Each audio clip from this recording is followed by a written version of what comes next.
ser um vencedor. Queres tu cantar nas lutas e na dor. Queres ser alegre, qual bom lutador. Guardai o contacto com teu Salvador. 77, enquanto recolhemos a oferta para o Senhor. 77. Guarda o queres neste mundo ser um vencedor. Queres tu cantar nas lutas e na dor. Queres ser alegre, qual bom lutador. Guardai o contacto com teu Salvador. Guardai o contacto com teu Salvador, e a nuvem do mal não te cobrirá.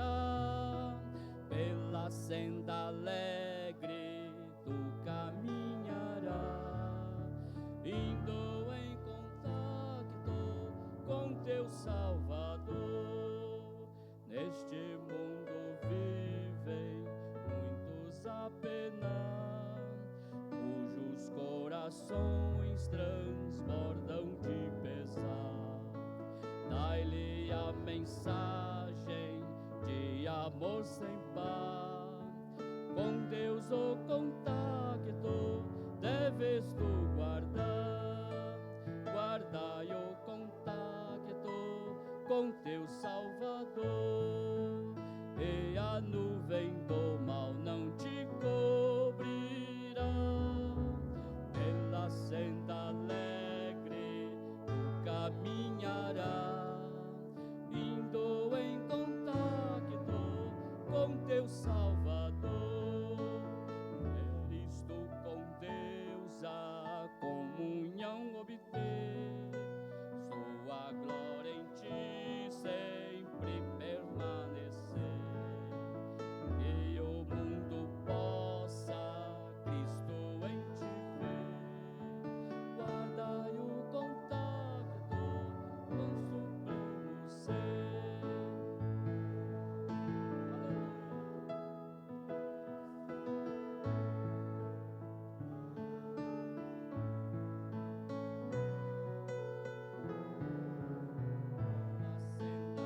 alegre tu caminharás, indo em contacto com teu Salvador.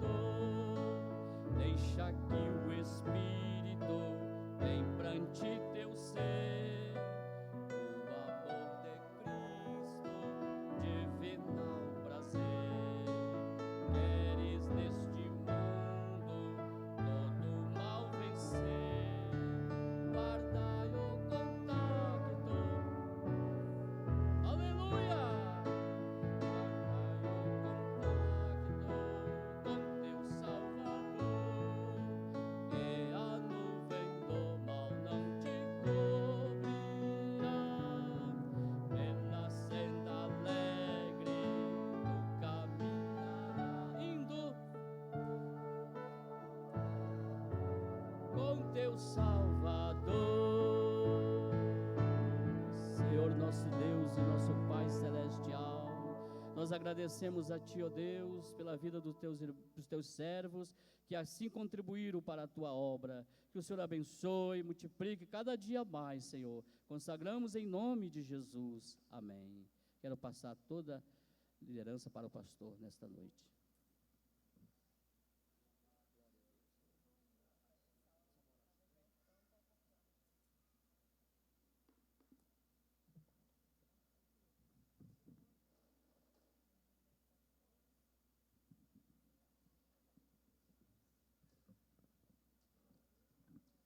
Meus amados irmãos e irmãs, a paz do Senhor. Louvamos a Deus por esta oportunidade de poder estar na presença de Deus, na casa do Senhor, para o adorarmos na beleza da sua santidade. É sempre um grande privilégio poder estar nos átrios santos do Senhor. Queridos, nós queremos mais uma vez compartilhar com os irmãos a palavra do Senhor.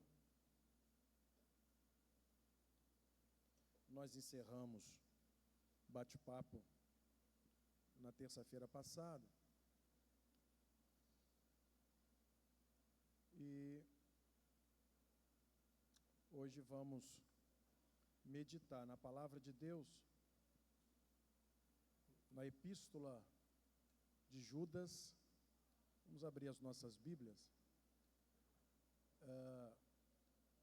Eu vou pedir o pessoal da mídia para não projetar no telão, tá bom? Para nós viciarmos a Bíblia, olhar na Bíblia.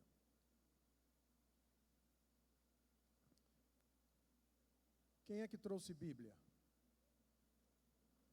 Porque tem crente que não traz Bíblia, né? Tem crente que a Bíblia dele mora na igreja. Olha lá, em cima da janela do berçário lá, olha quanta Bíblia tem. De vez em quando eu pego algumas e levo lá para o almoxarifado. Não precisa de Bíblia. Parece que tem vergonha de carregar a Bíblia, né? Na hora que vai saindo, vai lá e deixa a Bíblia, vai embora para casa com as mãos abanando. Não, pastor, tem no celular. Celular para quando você está na fila e tal, no local, você usa a Bíblia. Como é que você vai ficar riscando o celular? Não tem. Marcar, é um livro.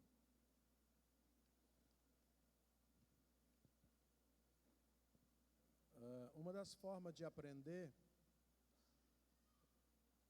de conseguir fixar, é ouvindo. Outra forma é lendo. Tem gente que é visual, precisa ler. Outros, para fixar, tem que escrever. Então vamos usar o máximo de recurso. Vamos olhar, vamos escrever, fazer apontamentos, vamos ouvir. Aí você usa todos os recursos para tentar fixar o que nós vamos aprender. Meus irmãos, a epístola de Judas é uma das menores e nem por isso é menos importante. Pelo contrário, a epístola de Judas, ela é atualíssima.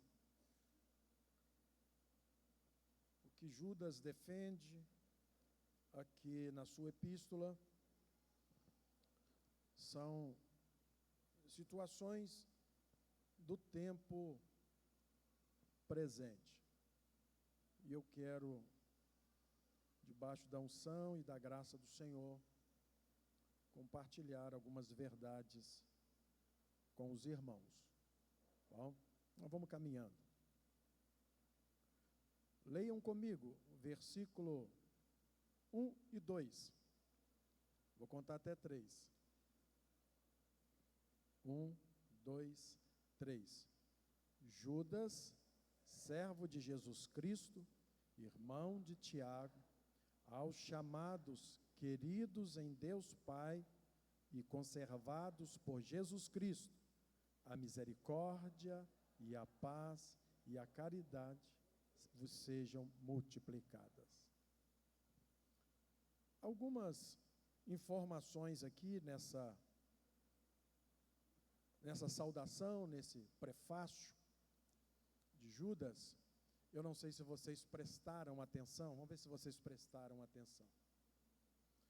Quando eu fiz a apresentação aqui dessa epístola, qual foi a expressão que eu usei? Vocês lembram? Ou passou desapercebido?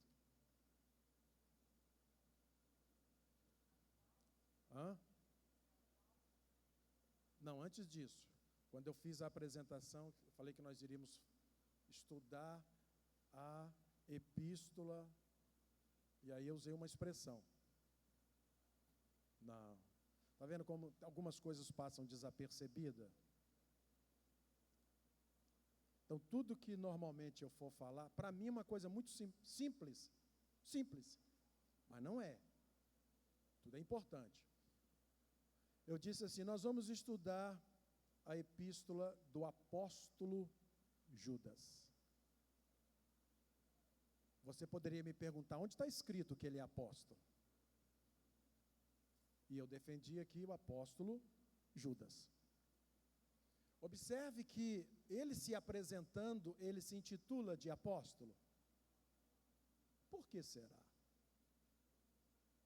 Por que será que ele não se intitula como apóstolo? Posso dar uma explicação.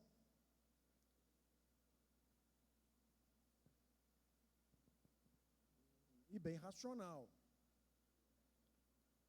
Judas estava entre os 12 apóstolos?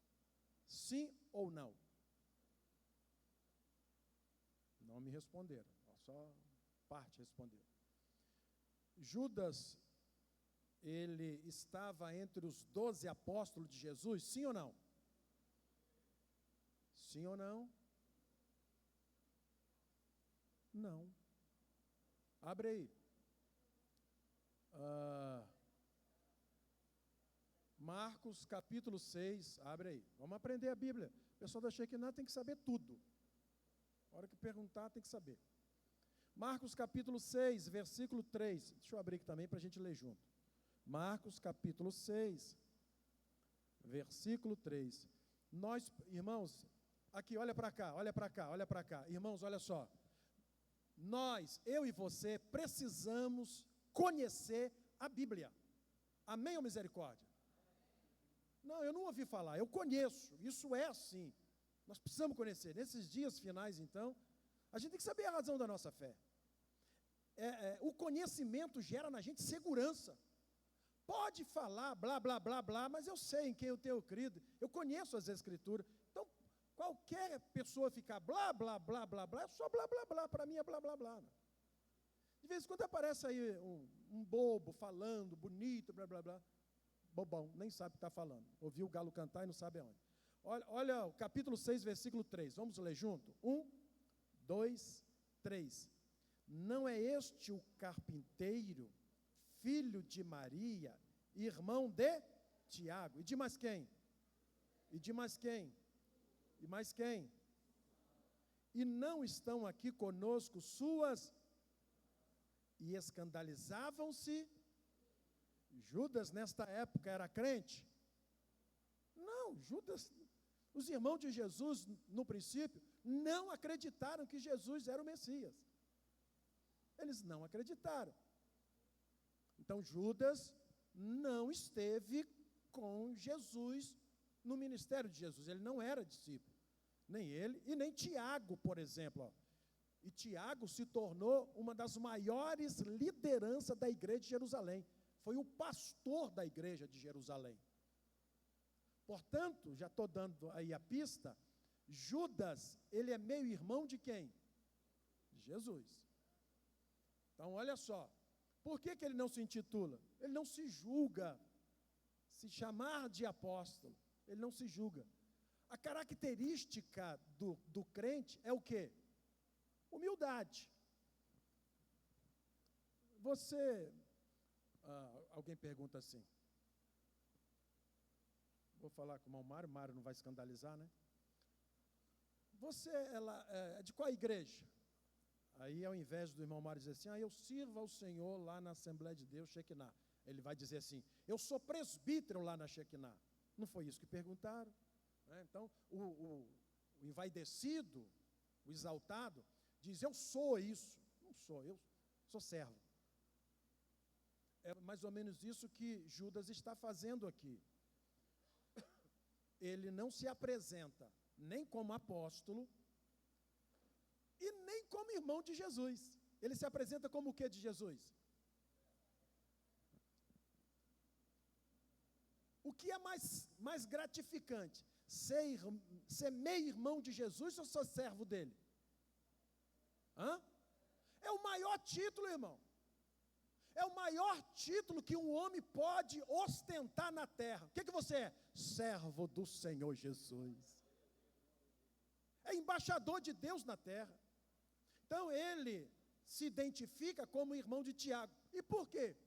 Porque Tiago tinha uma liderança importantíssima, como eu disse aqui, na igreja de Jerusalém. Então ele se identifica como irmão de Tiago. E se identifica como servo, mesmo sendo meio-irmão de Jesus, mas ele se identifica como servo de Jesus, reconhecendo o senhorio do Senhor Jesus sobre a sua própria vida. É esse Tiago que escreve esta epístola. Ainda na apresentação, tem aqui algumas informações que eu julgo importante. A quem Judas se dirige? Qual é o público dele? Não tem um destinatário específico, como, por exemplo, as igrejas que o apóstolo São Paulo se dirigiu, a igreja do Senhor que estava em Corinto, a igreja do Senhor que estava em Roma, a igreja do Senhor que estava na Galácia. Aqui não há um destinatário específico, mas é o povo de Deus. Por isso essa epístola, ela é chamada de epístola geral, tá? Ela está entre as epístolas gerais, que é para todo mundo.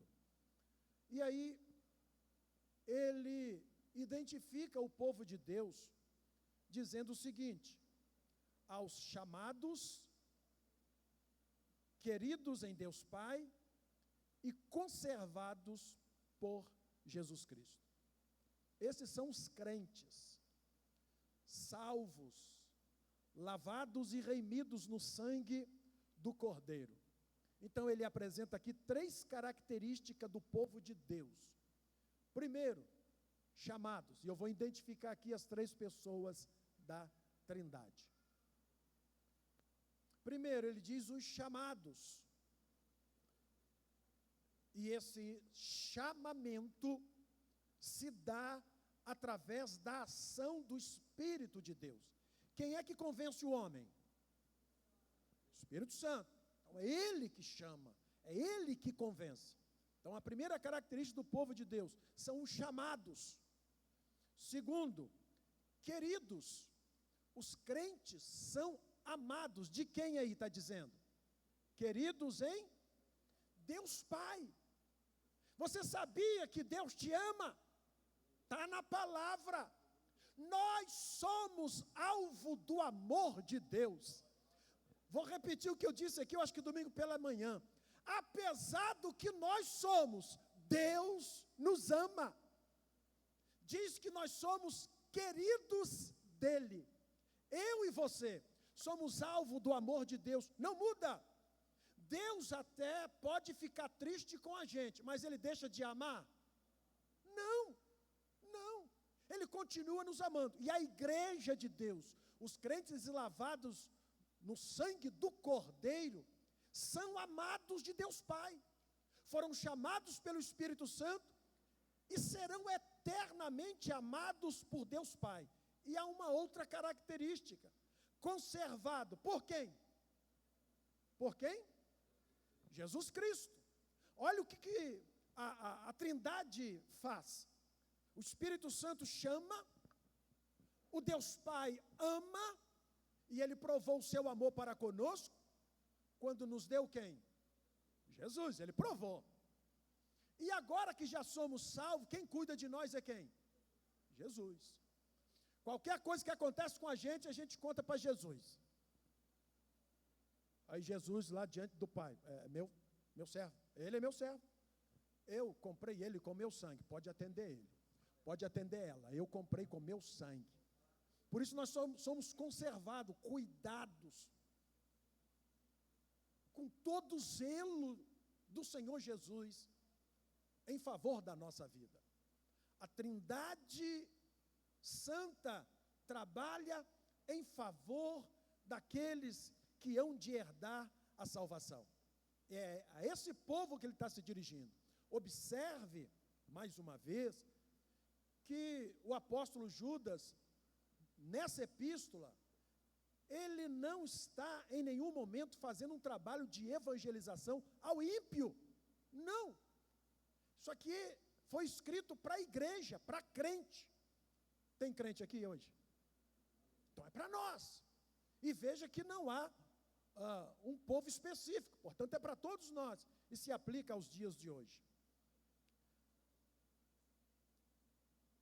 Ainda dentro desta visão, além de nós termos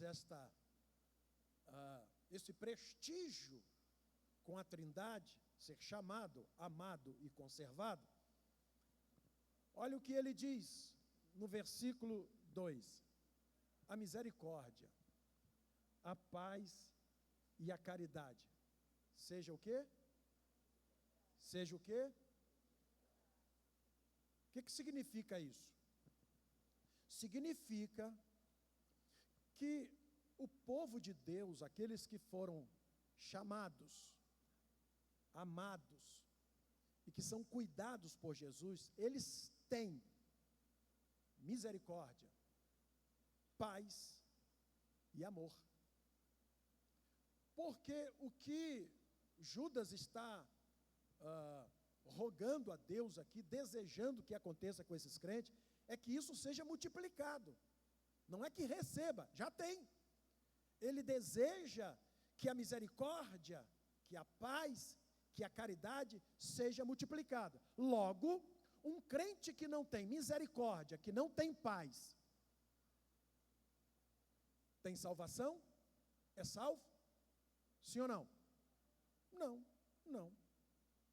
Quem não tem misericórdia, quem não tem paz, quem não tem amor, não é salvo. Porque quem é salvo tem essas características. O que Judas está pedindo aqui não é que eles recebam, mas que seja multiplicada.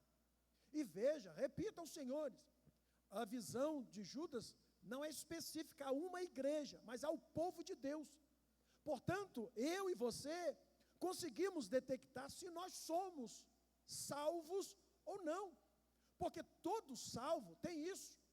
É muito fácil falar e afirmar no que tange aos salvos, o que concerne da parte de Deus, que está no versículo 1, chamados, amados e conservados. É fácil dizer isso, porque Deus é perfeito e Ele vai cumprir. Agora, e da nossa parte? Deus, da parte dEle, faz isso. Chama, ama e conserva. Consequentemente, o crente precisa ter misericórdia, paz e amor. E a cada dia isso vai se multiplicando. A conta não é de somar, a conta é de multiplicar. Deus quer que nós venhamos abundar em todas essas características. Amém, irmãos? Muito bem. Dito isso, nós vamos entrar no tema da epístola de Judas. Versículo de número 3, vamos ler junto? 1, 2, 3. Amados, procurando eu escrever-vos com toda a diligência acerca da comum salvação, tive por necessidade escrever-vos e exortar-vos a batalhar pela fé que uma vez foi dada aos santos. O apóstolo Judas, é como se ele tivesse começado a rabiscar uma carta, um tratado, e a princípio, o desejo dele era escrever a respeito da salvação. Seria um livro mais evangelístico. Mas considerando o tempo, a crise que a igreja estava enfrentando, ele muda o foco e vai escrever uma epístola doutrinária. Vejam a preocupação do apóstolo Judas em relação ao tempo, o momento, as circunstâncias que estavam cercando a igreja naqueles dias. E que não é diferente de hoje, irmão. Muito parecido com os dias de hoje. E eu quero alinhar essa preocupação do apóstolo Judas, quando ele disse: tive por necessidade. Então essa epístola é o resultado de uma necessidade que surge para defender o evangelho de nosso Senhor e Salvador Jesus Cristo. A expressão usada pelo apóstolo Judas, escrever-vos e exortar-vos a batalhar. Judas está escrevendo para a igreja, não para lembrar, não para avisar, não para fazer um comunicado. Ele vai fazer isso também, ele vai exortar a igreja do Senhor, vai mostrar, mas essa exortação tem um foco a uma ação da igreja, não é só ouvir. A exortação tem como objetivo despertar a igreja a batalhar. Batalhar nos dá a ideia de quê? Batalhar dá a ideia de quê, irmãos? De quê? Trabalhar. Guerrear. Guerrear. Lá no original, essa palavra batalhar, ela tem um sentido de gerar no crente uma espécie de agonia, trabalhar tanto, já trabalhou assim? Trabalhar, você fica extremamente cansado, tanto trabalhar, não aguento mais. Já fez isso, Bezaliel? Não tem jeito, né? Não aguento mais. Você quer jantar ou quer dormir? Qual é a resposta? Dormir. Mas não vai jantar não? Só eu que não consigo jantar, dormir sem jantar. O negócio fica... Mas tem gente que trabalha tanto, fica tão cansado, que ele toma um banho, toma um copo de leite e vai dormir. É mais ou menos isso que o apóstolo Judas está exortando a igreja a vivenciar esta batalha. Observe, irmãos, é uma luta, uma guerra que a igreja precisa se mobilizar para fazer. Muitos de nós estamos sentados em berço esplêndido, irmão. Nós estamos nos acostumando com a situação. Nós estamos acostumando com os dias em que nós estamos vivendo. Nós não estamos lá em Romanos capítulo 12, versículo 2. Não vos conformeis com este mundo. Mas nós estamos conformando. Não, agora sim mesmo. As coisas mudaram, pastor. Agora mudou tudo. Nós hoje estamos vivendo pós-modernidade. Naquela época. Então vejam que a palavra de Deus, ela se aplica aos nossos dias. A batalhar pela fé. E fé aqui não se refere fé para a salvação, ela tem uma outra conotação. Batalhar pela fé aqui significa lutar em favor do conjunto de doutrinas bíblicas que estava sendo solapada naqueles dias e que hoje não é diferente. Eu trouxe para os senhores aqui o conceito do liberalismo teológico, onde a verdade deixa de ser verdade absoluta para essa gente, e agora muitas coisas são relativas, depende do ponto de vista, depende disso, depende daquilo outro. Estas mesmas situações, numa outra roupagem, estavam tomando lugar na igreja do Senhor naqueles dias. E aí Judas, quando defronta com essa situação, exorta os crentes. Sabe por quê, irmão, que o mundanismo entra dentro da igreja? Sabe por quê que o pecado entra dentro da igreja? Porque nós não fazemos absolutamente nada. Nada. Eu disse aos irmãos aqui, eu acho que numa escola dominical, e vou repetir a mesma frase. O que uma geração permite,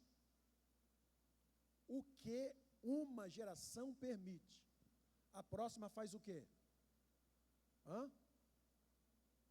A próxima faz o quê? Esqueceram, né? Então guarde essas frases. Fizeram um vídeo aí com as minhas frases, mas essa aí esqueceram. Embora ela não é minha, eu copiei de alguém. O que uma geração permite, a próxima aprova.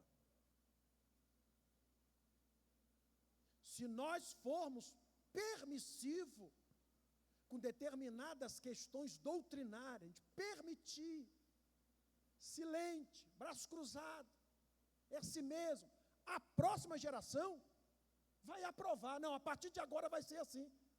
Olhe para a história. Olhe para a história. Quantas coisas que a igreja deveria se levantar como arauto de Deus, dizer aqui não, alto lá. Nós somos a coluna da verdade, e jamais. Mas não, a igreja ficou silente. Por isso o pecado vai entrando dentro da igreja. Observe, irmão, que o apóstolo não está se dirigindo a uma liderança tão somente. A liderança também. Mas ele se dirige aos chamados, queridos e conservados. Não é só a liderança. Toda a igreja precisa batalhar por uma fé que uma vez foi dada aos santos. Nós recebemos ela e precisamos lutar para defender essa fé. Ah, não, isso aí, eu vou cuidar da minha vida. Não, nós somos chamados para lutar pela obra de Deus, irmão.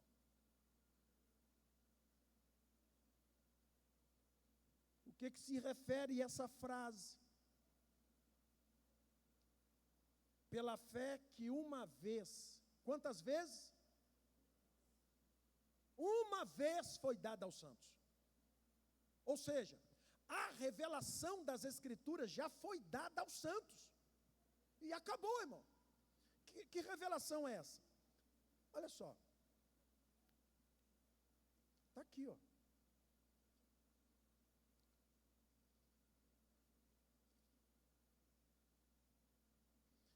Abre aí, só a frase, a parte A do versículo. Atos capítulo 2, versículo 42. Abre a sua Bíblia aí. Atos capítulo 2, versículo 42. Só a parte A. Vamos ler junto. Atos capítulo 2, versículo 42. Isso lá na igreja primitiva, nos primeiros dias, era uma bênção. Mas à medida que o tempo vai passando, o embate começa. Atos capítulo 2, versículo 42, só a parte A. Acharam? Vamos ler junto? 1, 2, 3. E perseveravam na doutrina dos... Esta é a fé que foi dada aos santos. Dado quando? Uma vez só. A doutrina dos apóstolos é o que está estabelecido e pronto, irmão. Lamentavelmente, ao longo do tempo, vai surgindo uma série de modismo, torcendo as Escrituras, torcendo as doutrinas bíblicas. naqueles dias estava acontecendo, como hoje vem acontecendo. E aí Judas exorta os crentes a lutar com afinco. Mas nós às vezes não queremos, às vezes nós queremos exatamente o contrário. Nós queremos que alguém com jeitinho torce a palavra para facilitar a minha entrada no céu, como se isso fosse possível. Tem gente que luta para reformar a porta do céu, irmão. Ela é larga ou é estreita? Então tem gente aqui que fica querendo reformar para ficar mais larga, para dar um jeitinho. Não tem reforma, irmão. Tem reforma. É o que está posto pela doutrina estabelecida pelos apóstolos. Eu já disse isso aos senhores. O que os apóstolos fizeram? A doutrina bíblica foi ensinada por Jesus. Observe o Sermão do Monte. Jesus fala de uma série de princípios. Depois os apóstolos vieram e Jesus disse que eles iriam fazer isso. No auxílio do Espírito Santo que estaria com eles, faria eles lembrarem de tudo que foi dito e ainda ensinaria. O que eles fazem? Eles pegam todos os princípios ensinados por Jesus e transformam isso em doutrina bíblica. São os fundamentos, os rudimentos da fé cristã que nós precisamos de defender. Lamentavelmente, hoje, vou botar aqui entre aspas, o evangelho virou um negócio, até lucrativo, em que muita gente está se dando bem, ficando rico, milionário. E salvação? Para que salvação? Cada um quiser que se vire, irmão. Se vire. Está nem aí, o negócio é entrar grana para eu cuidar dos meus interesses e o resto, se vira. Não tem defesa de evangelho, não tem defesa de fé, não tem defesa da doutrina bíblica. Vale tudo, vale tudo. Chegou um moço aqui, na sexta-feira, que veio de Vitória, né? Conversando comigo, não é crente não. Ele falou assim, pastor, hoje as coisas mudaram muito, né? O senhor tem muito tempo que é pastor? Eu falei, 27 anos. Então o senhor sabe disso. Antigamente o negócio era mais rígido, né? Hoje, a linguagem dele, estou parafraseando. Hoje, o pastor, o cara está fazendo um monte de coisa, mas tem que chegar, botar a mão no ombro dele, né? E em outras palavras, não, está tudo bem, está tudo certo, para poder ficar na igreja, né, pastor? Ele não é crente. Ele está dizendo o seguinte, que a igreja hoje é uma bagunça, que as pessoas podem ficar em pecado dentro da igreja, porque se falar, perde o crente. Isso está certo ou está errado, irmão? Está errado, irmão. Está errado. Isso aqui não é uma associação, onde as pessoas vão se associar para estar na igreja, para participar de programas sociais da igreja. Não. A igreja prega um evangelho que liberta, que transforma o homem, que muda o homem, torna ele uma nova criatura. As coisas velhas se passaram e eis que tudo se fez novo. Como a igreja recebe gente que não se converte, que é carnal, que é mundano, aí precisa ir transformando a verdade absoluta naquilo que não é mais absoluto, é relativo. Judas se levanta contra isso. A doutrina bíblica foi dada uma vez só. Não, porque eu recebi uma revelação. Não tem outra revelação. A revelação é o que está nas Escrituras e acabou. Não, mas eu não entendo assim. Não é o que eu entendo, é o que você entende. É o que está nas Escrituras e acabou. É o que sempre foi ensinado. Poxa, irmão, já tem 21 séculos. O evangelho está sendo pregado. Agora que vão descobrir que o negócio é diferente. Ou seja, daqui para trás, então está tudo errado. Tudo errado. O Espírito Santo errou esse tempo todo com a igreja, dirigindo a igreja errado. Porque quem dirige a igreja é o Espírito Santo. Não, porque agora o que, meu irmão? Nós somos uma geração de crentes mais santificados. mais próximo de Deus, com mais intimidade, para dizer que essa intimidade gerou esse conhecimento? Não, irmão. É o desvio doutrinário da palavra de Deus.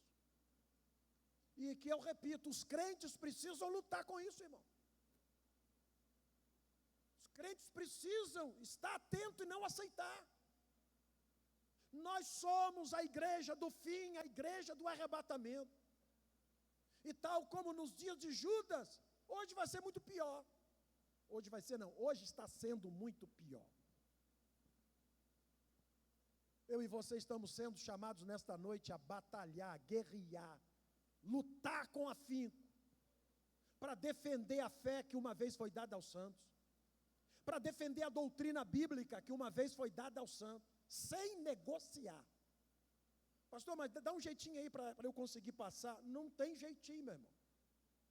A palavra não é minha, a palavra é de Deus. E ela corta reto para lá e para cá. Deus não tem filho preferido. E vocês vão ver aqui. Nós às vezes queremos rotular Deus como nós, e não é, Deus é Deus. Amém ou misericórdia? Amém ou misericórdia? Misericórdia, né? Olha o versículo 4. 1, 2, 3. Porque, vou começar de novo. Versículo 4 de Judas. Versículo 4. 1, 2, 3. Porque se introduziram alguns que já antes estavam escritos para este mesmo juízo. Homens ímpios, que convertem em dissolução a graça de Deus e negam a Deus, único dominador e Senhor Jesus Cristo. Olha o método usado por esses falsos mestres. A expressão de Judas diz que eles se introduziram. Eles se infiltraram. Essa gente é uma gente dissimulada. Vocês sabem o que é uma pessoa carismática? O que é uma pessoa carismática? O que vocês conhecem por uma pessoa carismática? Hã? Oi? Carismático é uma pessoa extremamente simpática, agradável, que agrega. Uma pessoa que a gente tem uma facilidade de se relacionar com ela. Ela consegue entrar no grupo. Se vocês quatro estiverem conversando, essa pessoa consegue chegar e agradar todo mundo. Rapaz, gravata bonita, não sei o quê, fala bem de todo mundo. Extremamente simpático. A gente gosta de gente assim? Sim ou não? Sim, claro que a gente gosta. A hora que a pessoa aparece, a gente já abre os braços, fala, vem, porque não vai falar mal de mim, não vai falar aquilo que eu não quero ouvir. Essa gente é mais ou menos assim, irmão, vem com um sapatinho de algodão. É fácil a igreja rejeitar, sim ou não? Sim ou não? Não, a igreja não vai rejeitar. Por isso a igreja precisa ficar atenta ao que a pessoa falar.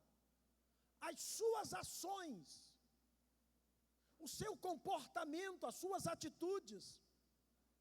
Isso precisa levar em consideração. Ah, mas fulano é tão bacana. É bacana, mas debaixo da língua só tem veneno mortal. Não serve. Judas está dizendo que essa gente se infiltra. Ela pode surgir no meio da própria igreja. Hoje eu estou defendendo aqui as Escrituras Sagradas. O sangue de Jesus tem poder. Mês que vem eu começo a desconstruir o que eu construí a vida inteira. Começo a desconstruir e tal, e arrumando uma saída sinuosa da palavra do Senhor. A igreja alto lá, não foi isso? Não foi isso que eu aprendi.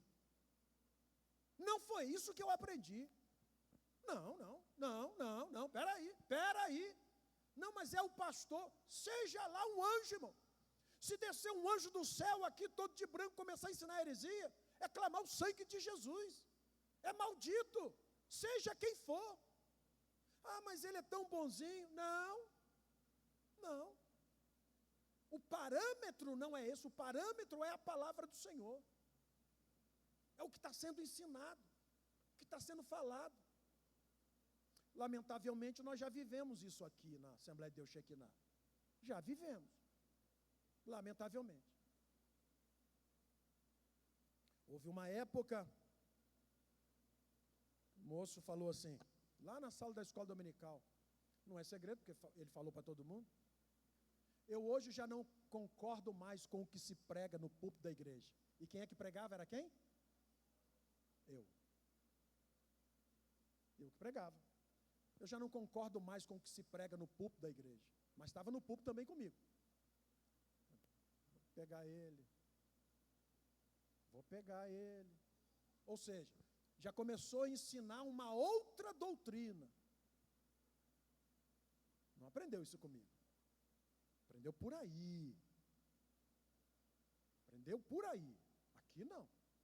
Porque eu desafio qualquer um dos irmãos a me apontar se eu fugir 1 milímetro daquilo que eu sempre ensinei.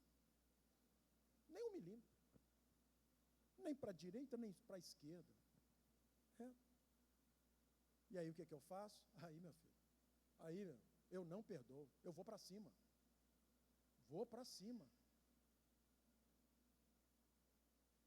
Um dia que eu fiz? E faço. Eu não exponho publicamente.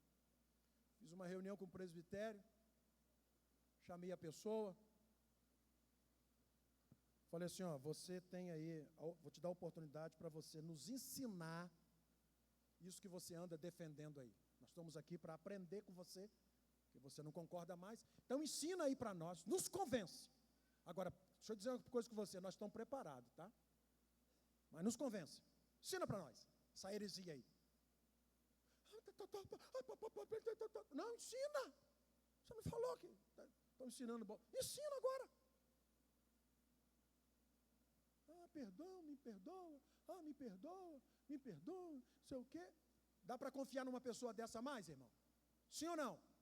Não confio mais. Acabou, não confio mais. Nós estávamos preparados até os dentes. A hora que abrisse. Não, porque isso assim. Então, essa é a tese, nós vamos agora refutar ela à luz da Bíblia. Lê lá, pá. Nós íamos bombardear ele. Mas, deu uma de humilde, mas que não humilhou coisa nenhuma. Então, mas a igreja viu? Não. A igreja, fulano é tão. Observe o que se ensina, o que se fala. Porque pode surgir da própria igreja, como pode também vir de fora para cá. Irmão. Não é tão fácil, mas pode. Pode. Lamentavelmente, eu não queria que fosse assim. Não é qualquer pessoa que vem reunir na Assembleia de Deus Shekinah. Se a pessoa não tem compromisso com Bíblia, com nada, pergunta, como é que é lá? Rapaz, sai fora. Vai para lá não, Carlos Augusto, presta não, roda presa, cabeça quadrada, tem a cabecinha desse tamanho assim, não sei o quê, sai fora, porque não dá não. Aí não vem, claro que não vai vir. Porque para vir, Cibolete, fala aí, Cibolete, vamos ver o que ele vai falar, né? Ou é Chibolete? Fala para nós aí. Vamos ver. Primeiro, eles infiltram, são dissimulados. Judas está dizendo que Isso já estava escrito. Paulo falou sobre esses homens que iriam surgir. Característica deles: homens ímpios, aparência de pio, mas na verdade são ímpios. Não são convertidos, não são crentes. Tem aparência de crente, mas não são crente. É só pisar no calo dele, pronto. E eu sou bom nisso. Submete o cara no teste, ele não passa na primeira. Já viu que é ímpio. Age como ímpio, reage como ímpio. Serve não. Não serve. São homens ímpios. Eles são dissimulados, eles se infiltram. Mas é possível? É. A igreja precisa ficar atenta. Olha o que eles fazem com a graça de Deus. Convertem em dissolução a graça de Deus. Eles transformam a graça de Deus numa aprovação para pecar. Quer ver o versículo que eles gostam? O versículo que eles gostam. Onde o pecado abundou, a graça, logo, quanto mais pecado, isso é verdade? Não é.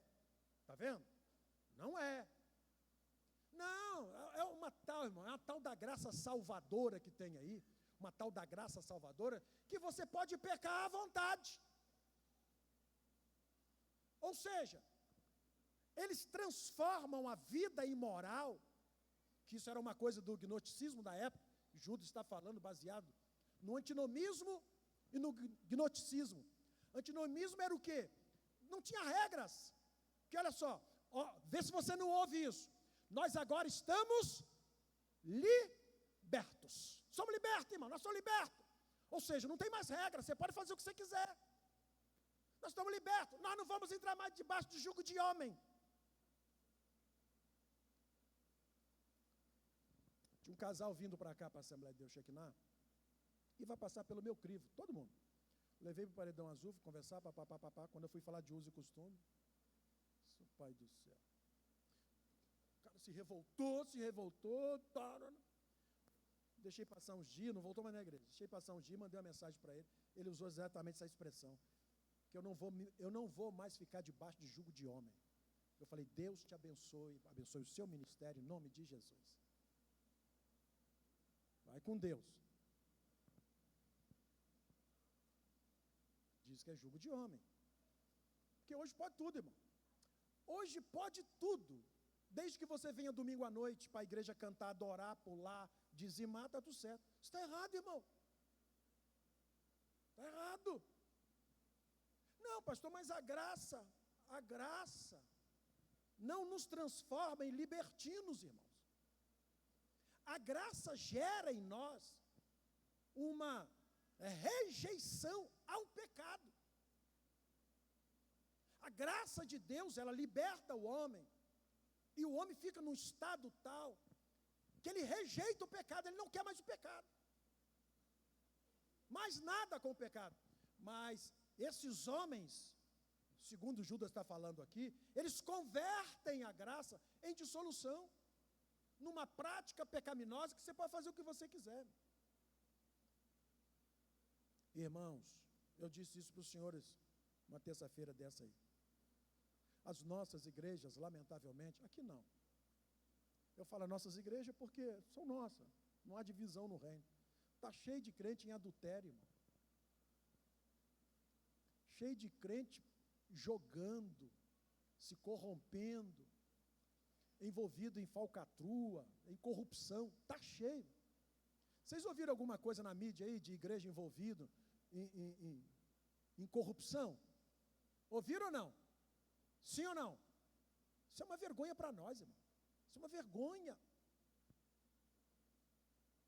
Envolvendo, muitas vezes, os crentes que não têm nada com isso, numa vergonha nacional. E a graça? Não, a graça resolve não, irmão. Resolve não. Já vou encerrar, já vou parar, né? Vou parar, não vou encerrar porque vou voltar a falar sobre isso. Deixa eu ver se eu acho aqui.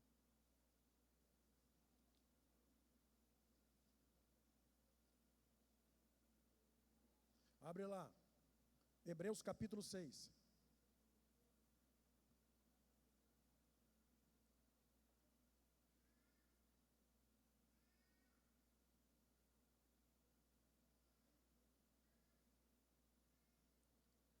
Hebreus capítulo 6.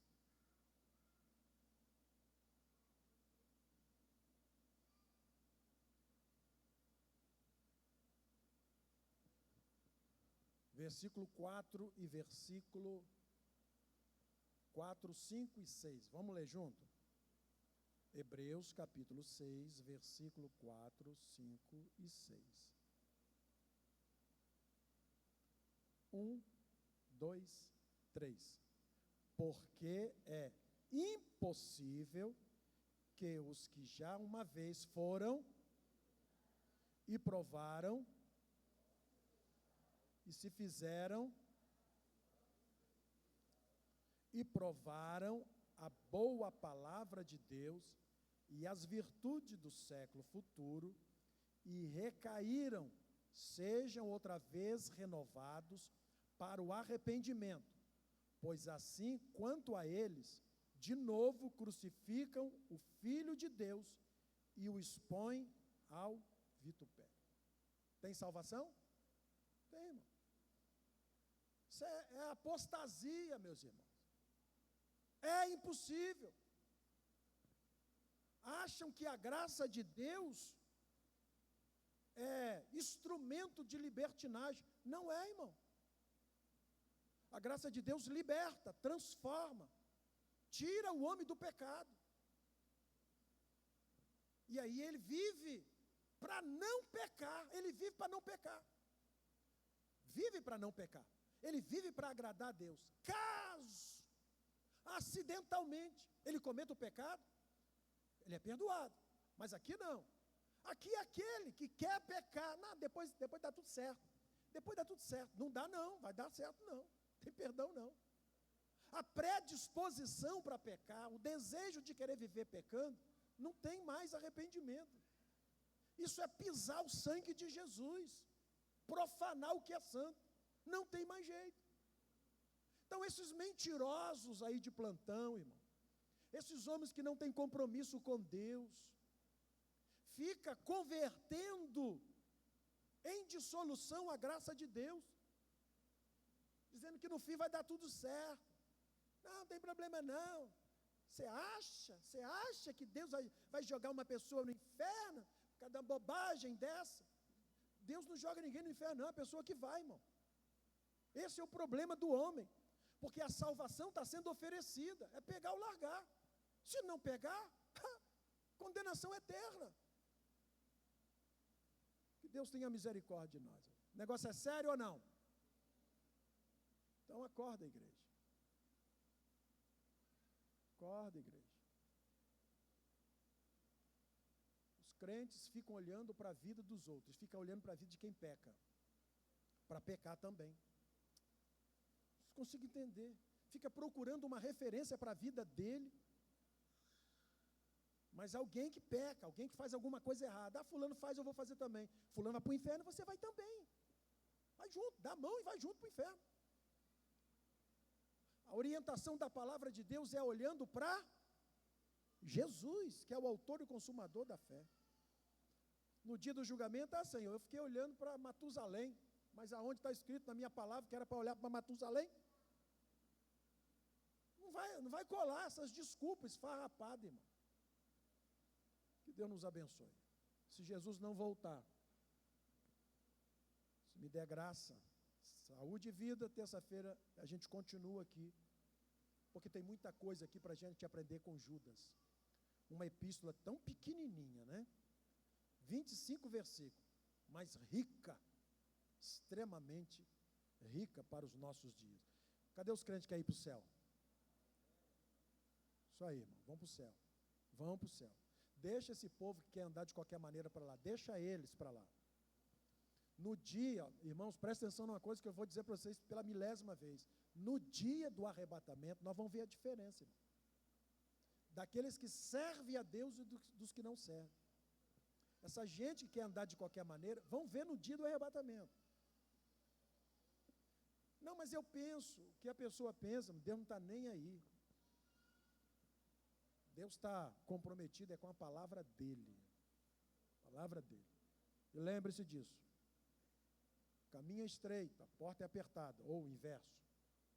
É desse jeito. Que Deus nos abençoe. No precioso nome de Jesus. Vamos orar, irmão? Os irmãos que querem oração, venham à frente. Nós vamos orar agradecendo a Deus por esta oportunidade de estarmos na casa do Senhor. Obrigado, pessoal do Kairos, que ontem atendeu o convite do pastor Nicásio. Deus abençoe. Que uns dias nós teremos nossos eventos e vamos precisar de visita também. Tem que visitar para receber visita. Os irmãos querem oração? Dá um passinho à frente, por favor.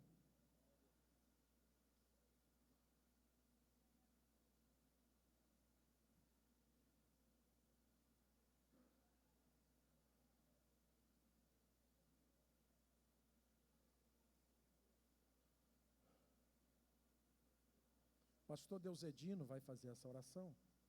Pastor Oséia vai nos despedir com a bênção apostólica. A paz do Senhor para a igreja, amém? Os irmãos que necessitam de oração para cura, que é uma cura, levanta a mão aí. Eu vou orar para cura, amém? Agora, Deus está nesse lugar para curar. Vai depender da nossa fé. Quer ver, meus amados irmãos, a gente está sempre pedindo oração, não vê ninguém ser curado às vezes. Parece uma falta de fé nossa. Coisa que Jesus, na Bíblia, quantos saíram curados, amém? Nós vamos orar agora para cura, que ele precisa de cura.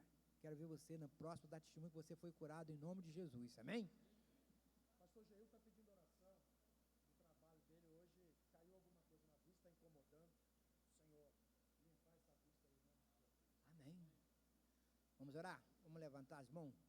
Soberano e eterno Deus, Pai de nosso Senhor e Salvador Jesus Cristo, mais uma vez estamos reunidos na Tua presença, Pai, para interceder pelos Teus filhos que estão agora com problema de enfermidade. Deus, eu quero clamar a Ti, Pai, que agora neste momento, Pai, Tu entre agora com providência, Pai, toca na enfermidade da qual está nessa pessoa agora, dos Teus servos que estão aqui querendo uma cura, Pai, é para a honra e a glória do Teu nome, Deus.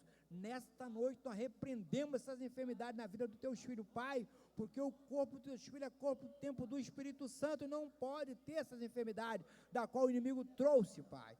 Pai, o teu filho está com problema na vista agora. Pinga um colírio na vista do teu filho agora e sara essa vista agora para a honra e a glória do teu nome, Deus. Nós vemos na tua palavra quantas curas que tu faz, Pai. Tu não mudou, tu é o mesmo, Pai. No nome de Jesus, está escrito na tua palavra assim: colocará a mão sobre os enfermos e curarão. No nome de Jesus, nós repreendemos este mal agora.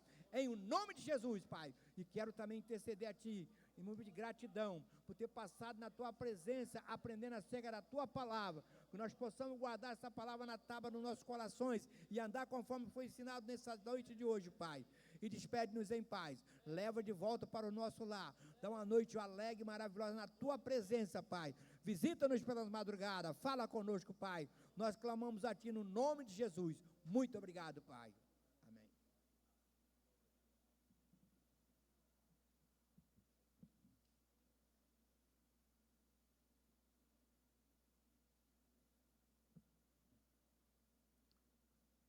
A graça de nosso Senhor Jesus Cristo, o amor de Deus e a doce consolação do Espírito Santo seja com todos.